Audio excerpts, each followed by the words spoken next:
할렐루야. 우리 안태홍 형제의 찬양을 하나님께서 기쁘게 받으신 줄로 믿습니다. 이제 여름의 끝 8월의 마지막 주일입니다. 이제 결실의 계절 9월을 맞이하게 되는데 여러분의 삶에도 아름답고 풍성한 열매들이 맺어지시길 주님의 이름으로 축복합니다. 오늘 시편 69편은 다윗이 지은 비탄시, 탄식시 가운데 하나입니다. 이 탄식을 노래하는 그 시, 배경이 있겠죠. 그 배경은 다윗의 말년에 넷째 아들인 아도니아가 다윗을 모반한 사건입니다. 이 모반 사건은 제사장이었던 아비아달과 또 다윗의 평생 신복이었던 요압 장군도 함께한 일이기 때문에 다윗에게는 더 큰 충격이 되었습니다. 이 아도니아는 다윗의 네 번째 아들입니다. 사실 다윗의 여섯 번째 아들까지는 다 배다른 형제들입니다. 그 가운데 왕권의 가장 야망이 컸던 아들은 셋째 아들인 압살롬입니다. 그는 일찍이 자신의 친여동생인 다말을 제일 맞은 암논이 강간을 한 것을 인해서 의분을 참지 못하고 형이지만 그를 죽입니다. 또 둘째 아들은 다니엘이라고 하는 이름을 가진 아들인데 그의 엄마는 아비가일이었습니다. 형제들의 상황과 이런 모든 걸 보니까 장차 이 왕권으로 인해서 치열한 다툼이 생기고 피를 보게 생겼구나 이런 생각이 들어서 아비가일이 일찍이 아들을 이 왕권 투쟁에 들어오지 못하도록 아예 피신시켜버려서 역사의 무대에서 사라지게 됩니다. 네, 말씀드렸던 대로 이 왕권에 대한 야망이 컸던 셋째 아들 압살롬, 비교적 아직 다윗이 뭐 늙거나 뭐 죽을 날이 가까운 것도 아닌데 자신이 왕권을 일찍 잡아보겠다고 아버지를 배반해서 반란을 일으키죠. 그러나 결국 그때는 이 압살롬이 제압되고 그 반란 사건으로 결국 압살롬은 죽게 됩니다. 자, 그러니 첫째 아들, 셋째 아들은 죽고 둘째 아들은 역사의 무대에서 이제 사라졌고 자연스럽게 넷째 아들이었던 아도니아가 이제 왕권에 가장 근접한 사람이 되었습니다. 사실 당시에 다윗의 심중에 두고 있던 자신의 후계자는 솔로몬입니다. 이 솔로몬은 다윗의 10번째 아들인데 문제는 당시까지만 해도 솔로몬은 상대적으로 어린 나이의 사람이었고 왕을 이제 인수하기에는 부족한 것도 없잖아 있었습니다. 자, 그러다 보니까 제사장 아비아달 또 다윗의 평생 신복으로 일했던 요압 장군이지만 당연히 순서상 아도니아가 이제 왕이 되어야 되는 것 아닌가 이렇게 생각을 해서 이제 이 아도니아를 옹립하는 그런 일을 하게 됩니다. 자, 이렇게 되다 보니까 노인이 된 다윗으로서는 맞설 힘도 없고 또 인간적으로 어떻게 할 다른 방법도 없던 답답한 상황이 되었습니다. 자, 다윗은 이렇게 자신이 처한 이 상황을 이 시편에서 어떻게 표현하고 있고 또 어떻게 극복해 가고 있는지 오늘 함께 살펴보면서 은혜를 나누고자 합니다. 오늘의 이 시는 다윗이 처한 상황을 묘사하는 것으로부터 시작됩니다. 다윗은 그것을 나는 내 영혼이 익사 상태에 처해 있다 이렇게 표현합니다. 1절입니다. 하나님이여 나를 구원하소서. 물들이 내 영혼에까지 흘러 들어왔나이다.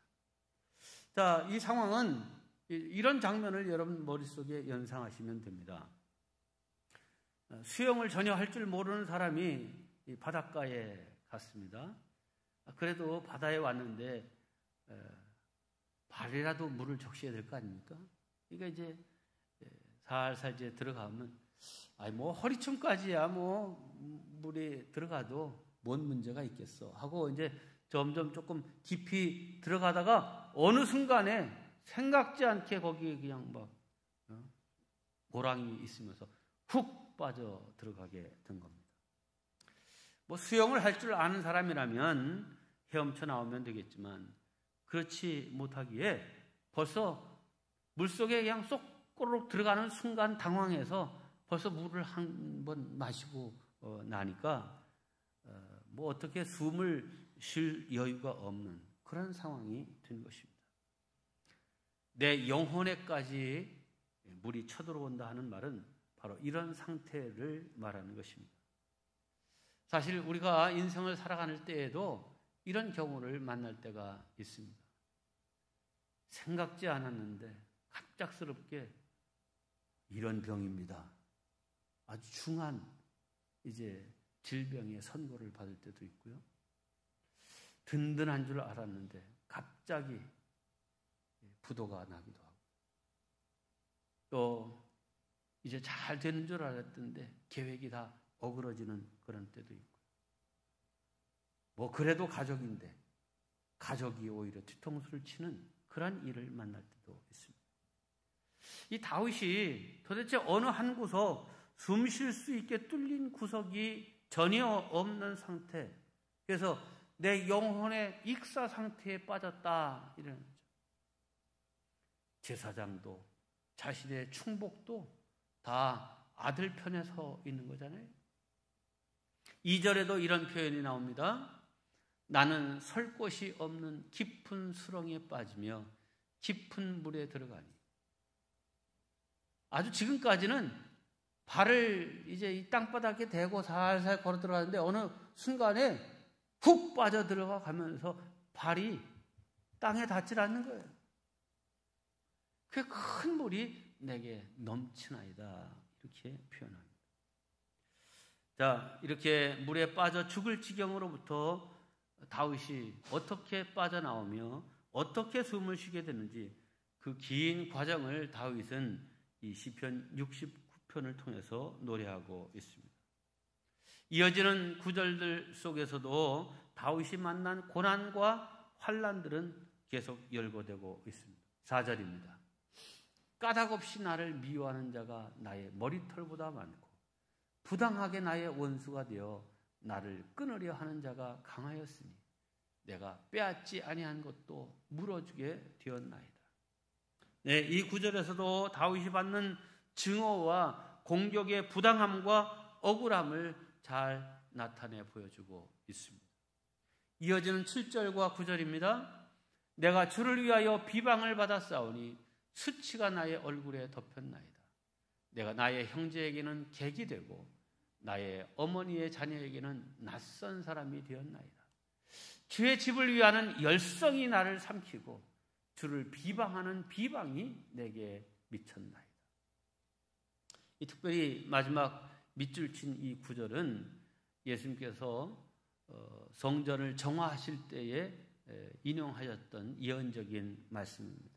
그러니까 이 말은 다윗은 나는 정말 사심 없이 여호와 하나님을 섬기고 진실로 나라를 다스리고 또 주의 집을 위하는 그 성심, 열심을 가지고 살아왔는데 오히려 지금은 내가 많은 사람들로부터 비방과 수치를 당하고 심지어 가족들로부터도 등돌림을 당하게 되었다고 하는 것입니다. 참으로 기가 막힐 일이죠.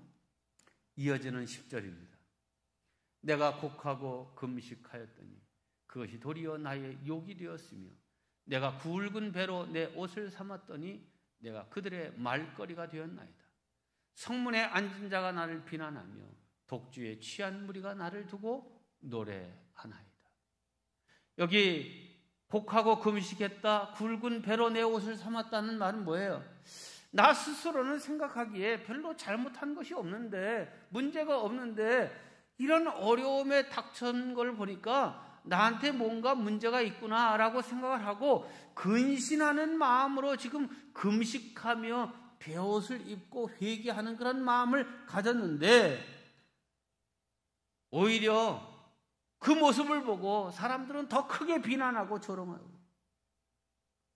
성문에 앉은 자들이라는 말은 지도자들이라는 거예요. 지도자들도 그렇고 또 그뿐만 아니라 술 취한 거렁뱅이 같은 사람도 나를 조롱하는 노래를 부른다.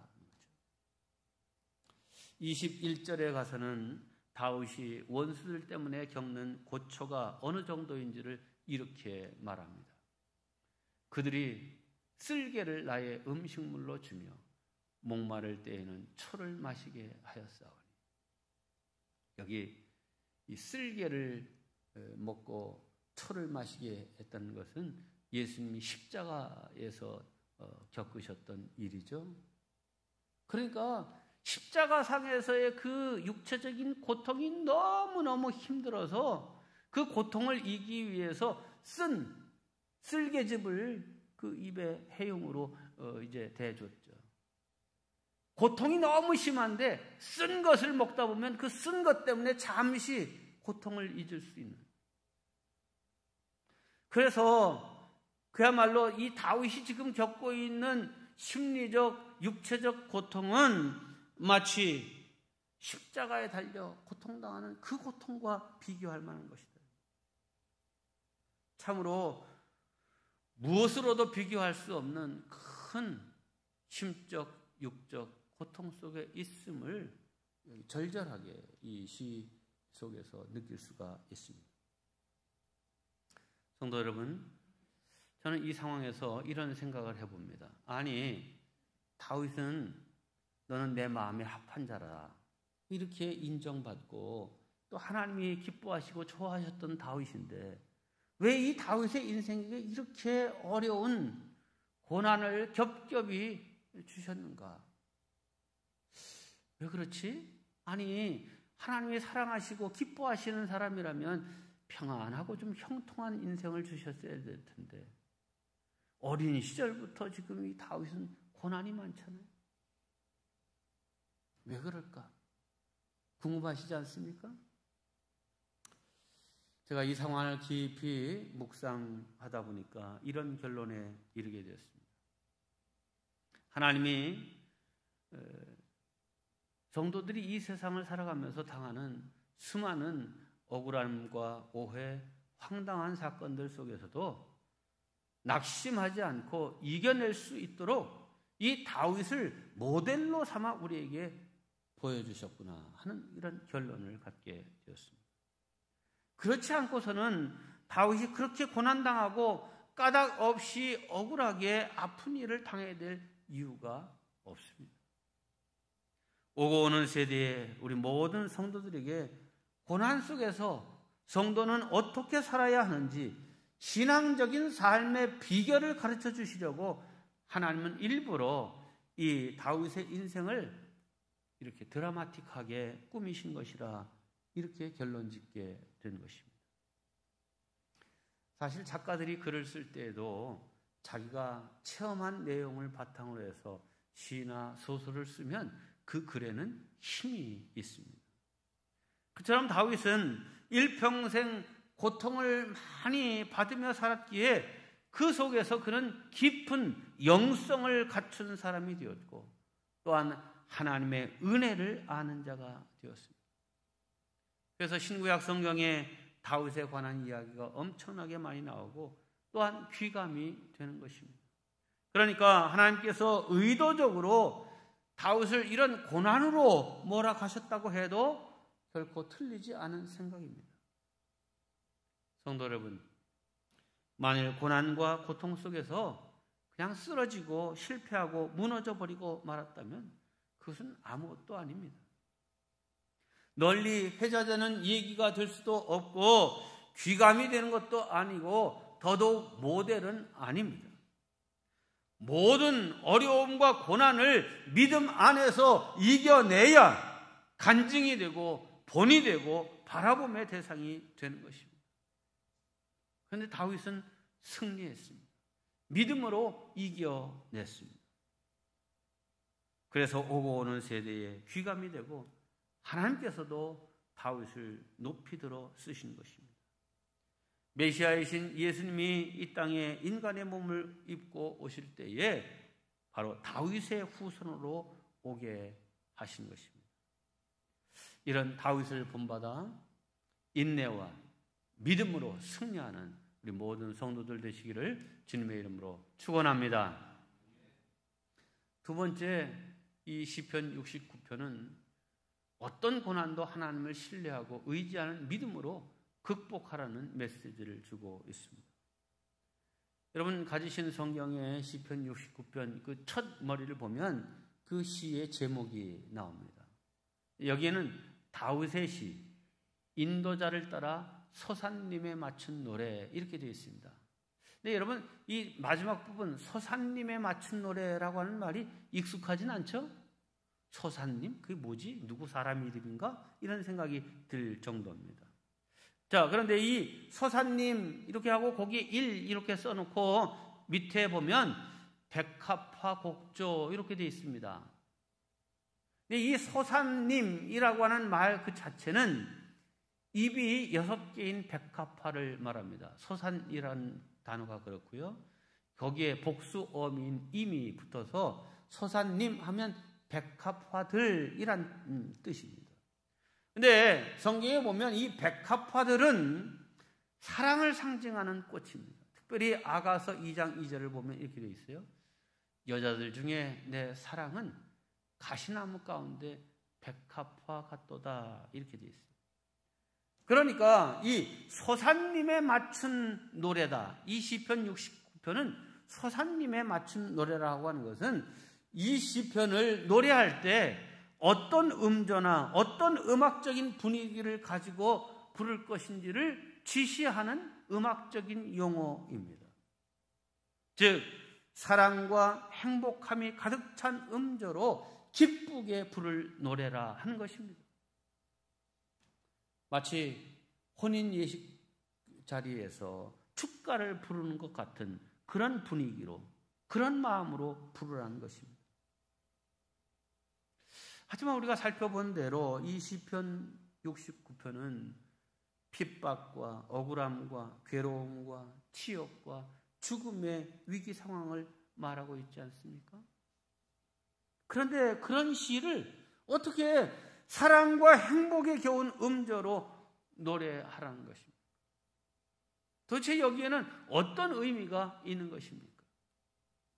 그것은 그 어떤 상황에서도 하나님을 신뢰하고 의지하는 믿음으로 마치 그 곤경들을 이미 다 극복한 사람처럼 또 하나님께서 정의와 은혜로 응답해 주실 것을 확신하는 사람답게 기쁨으로 이 노래를 부르라는 것입니다. 그렇습니다. 우리 믿음의 사람들은 언제 어디서나 어떤 상황 속에서도 그렇게 노래를 부를 수 있는 성도들이 되어야 할 줄로 믿습니다. 성도 여러분, 혹 실패하고 오해받고 까닭없이 많은 사람들로부터 미움을 받으셨습니까? 부당하게 비방과 핍박과 생명의 위협을 받고 억울하게 빼앗기셨습니까? 가족으로부터도 의심과 멸시와 등돌림을 당하고 자기 반성과 근신을 해도 오히려 더 비난과 조롱의 대상이 되셨습니까? 이때 우리가 할 일은 원망과 한탄과 자기 포기가 아니라 하나님을 찾고 구하는 것입니다. 네, 다윗은 그렇게 했습니다. 인생의 생사화복을 주관하시는 이는 여호와 하나님이심을 믿었기에 다만 그에게 구원을 간구하며 응답해 주시기를 기다렸습니다. 그것이 13절로 20절에 이어지는 다윗의 기도입니다. 또한 다윗에게 그렇게 고통을 안겨주는 원수들에 대해서는 자기가 직접 어떻게 하려고 하지 않고 다만 하나님께서 처리해 주실 것을 구했습니다. 그 내용이 21절부터 28절 말씀입니다.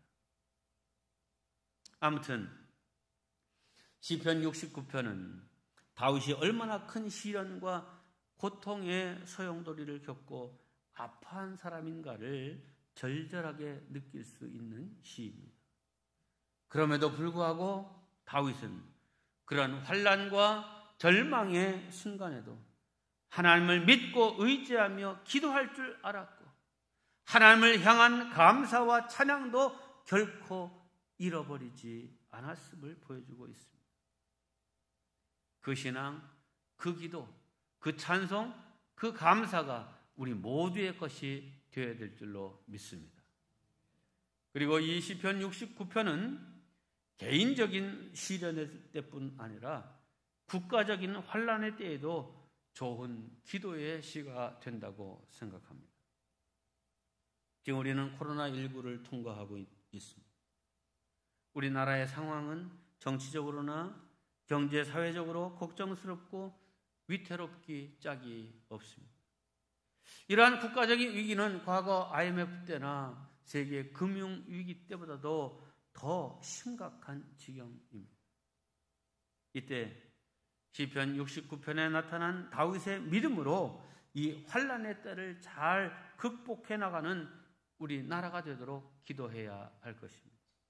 또한 이 위기의 때를 깨달음의 기회로, 감사의 기회로 역전시키는 지혜로운 국민들이 되도록 우리가 기도해야 합니다. 그리고 이번 기회를 통해서 더 절제할 줄 알고 성숙한 국민이 되도록 먼저 믿은 우리의 성도들이 본이 되어야 할 것입니다. 그래서 우리나라와 국민이 다시 한번 희망과 용기와 자신감을 되찾는 기회가 될 수 있기를 주님의 이름으로 축원합니다. 이제 마지막으로 다윗은 마침내 찬송과 감사를 하나님께 드리게 됩니다. 황소를 드림보다 더 기쁘시게 하는 찬송과 감사. 이것이 다윗의 고백입니다. 누가 저에게 다윗의 인생을 종합평가해서 한마디로 얘기하라면 저는 역경을 딛고 일어선 인물이라 이렇게 대답할 것입니다. 다윗이 이런 평가를 받을 수 있는 이유는 그는 어려운 상황과 고통 속에서도 찬송과 감사, 은혜의식을 잃어버리지 않았기 때문입니다. 그 증거를 우리는 오늘 본문인 시편 69편에서도 찾을 수 있습니다. 29절로 30절입니다. 오직 나는 가난하고 슬프오니 하나님이여 주의 구원으로 나를 높이소서. 내가 노래로 하나님의 이름을 찬송하며 감사함으로 하나님을 위대하시다 하리니 찬송하며 감사하리라 이렇게 노래합니다. 여러분 참 놀랍지 않습니까?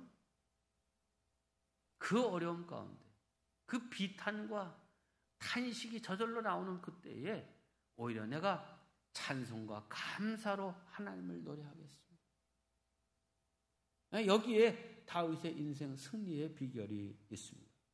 그러므로 승리와 행복, 다윗과 같이 위대한 인생이 되기를 원하신다면 늘 찬송하고 감사하시기를 바랍니다. 눈물의 선지자였던 에레미야, 그는 찬송과 감사가 복된 삶의 지름길임을 이렇게 말씀하고 있습니다.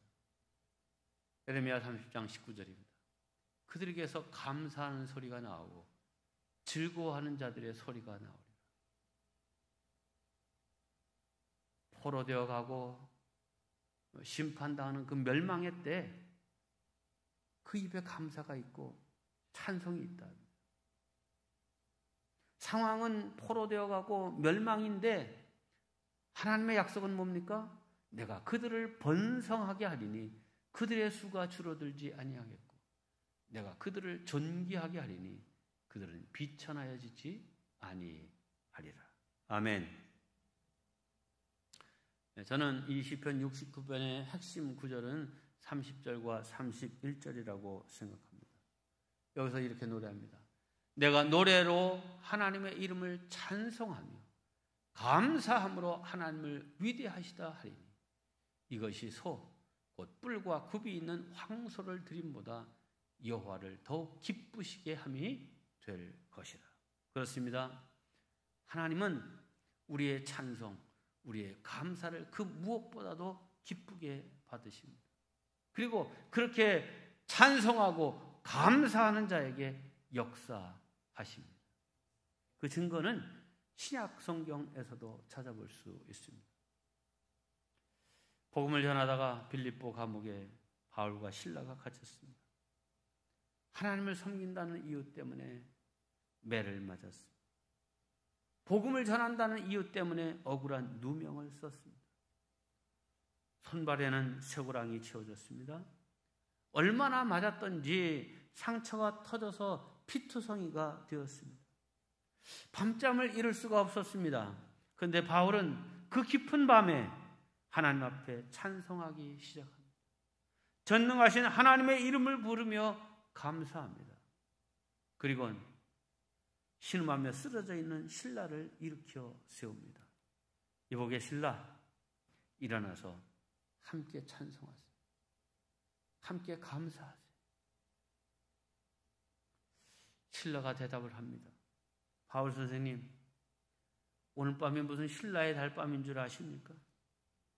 매 맞아 피투성이가 된 몸을 가지고 어떻게 감사하고 어떻게 찬송한단 말입니까? 바울이 대답합니다.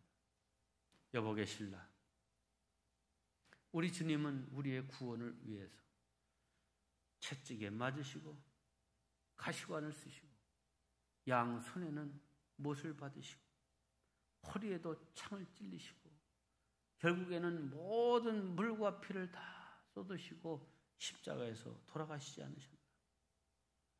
그런 주님을 생각한다면 왜 우리가 찬송하지 못하고 왜 감사하지 못하겠나? 드디어 두 사람이 함께 찬송하고 기도하며 감사와 영광을 하나님께 돌렸습니다. 놀랍게도 두 사람이 찬송하는 사이에 쇠고랑이 끊어졌습니다. 옥문이 열렸습니다. 옥사장의 마음문이 열리고 그 가정의 구원의 문이 열리고 빌립보 성의 전도의 문이 활짝 열리게 되었습니다. 할렐루야. 그렇습니다. 찬송과 감사는 우리의 삶을 풍요롭게 만들고 행복하게 하는 기적의 언어입니다. 그런데 아무나 찬송과 감사를 할 수 있는 것은 아닙니다. 불신앙과 막힌 귀와 냉담한 마음을 가진 사람이 찬송할 수 없습니다. 감사할 수 없습니다. 만일 우리 자신의 심령을 들여다볼 때 불신과 냉담함과 원망과 불평으로 가득 차 있다면 하나님께 기도하시길 바랍니다. 하나님, 저에게 은혜를 베풀어 주세요. 저를 긍휼히 여겨주시고 제 마음을 녹여주시고 제 마음에 감사를 불러일으켜 주시고 제 입술에 찬송을 회복하게 하옵소서. 그렇게 해서 그가 다시 찬송할 수 있고 그 마음에 감사를 갖게 되었다면 그는 축복된 사람입니다.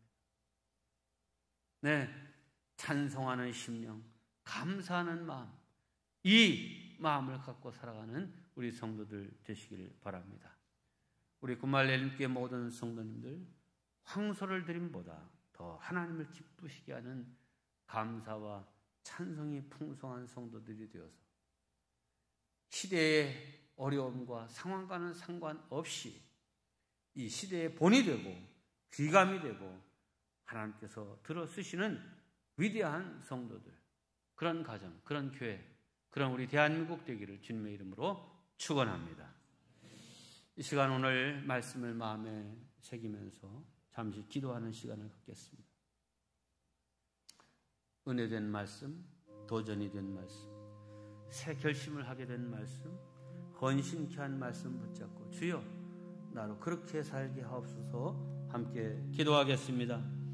하나님 아버지, 하나님의 마음에 합할 정도로 산 다윗에게도 그토록 많은 시련과 어려움이 있었습니다. 주여, 우리가 신앙생활 한다고 하시면 우리에게도 이러한 시련과 고난과 어려움이 닥친다 할지라도 이제 우리 낙심하고 좌절하고 자포자기하는 일을 되지 않게 하여 주시옵소서. 실패하고 오해받고 까닭없이 미움과 비방과 핍박을 받고 가족들로부터도 의심과 멸시를 받는다 할지라도 하나님 오히려 감사하고 우리 인생의 생사복을 주장하시는 하나님을 바라보며 그의 처음을 기다릴 수 있는 일들로 인도하여 주시옵소서. 하나님의 도우심이 함께하여 줄 줄 믿습니다. 사랑의 주님, 우리에게 닥친 고난과 어려움이 큽니다. 그러나 원망과 한탄과 자포자기의 유혹과 비탄에 빠지지 않게 하여 주시옵소서. 이런 때일수록 더욱 하나님을 구하고 찾게 하여 주시옵소서. 오늘 다윗의 모습을 보면서 우리가 가져야 될 마음가짐, 취해야 할 태도를 배우게 하여 주시옵소서. 우리의 입술에 찬송과 감사를 주시옵소서. 인생의 깊은 밤에도 하나님을 찬송하게 하시고 깊은 수렁에 빠져서도 전능하신 하나님의 이름을 부르며 감사하는 저희들 되게 하여 주시옵소서. 그래서 고난의 현실은 우리에게 닥쳐왔지만 믿음으로 능히 이겨내어 신앙의 본이 되고 귀감이 되는 성도가 되게 하여 주시옵소서. 우리 구주 예수님의 이름으로 기도하옵나이다. 아멘.